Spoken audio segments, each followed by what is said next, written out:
If anybody were to ask you, what's your ethnic background, do you use Guamanian or Chamorro, and why?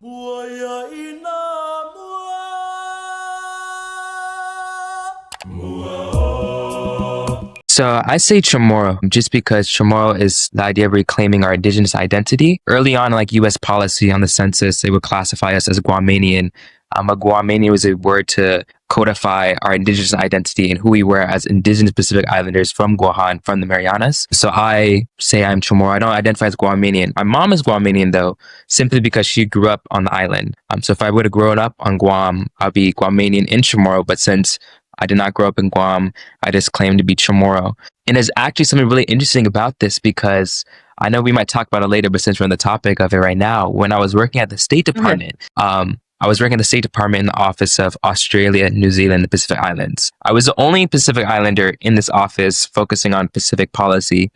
And we had a conversation with our colleagues in American Samoa, Guam, and CNMI. And the director, who's like a high-level official in the State Department, he introduced me to everyone, says, this is our intern, he's Guamanian, yada, yada, yada. And I had to like speak up and say, I'm not Guamanian, I'm Chamorro, because I do believe there's a distinct difference of growing up on the island versus just being from the island, having that cultural tie to Guam. And so I identify as Chamorro, but I don't identify as a Guamanian.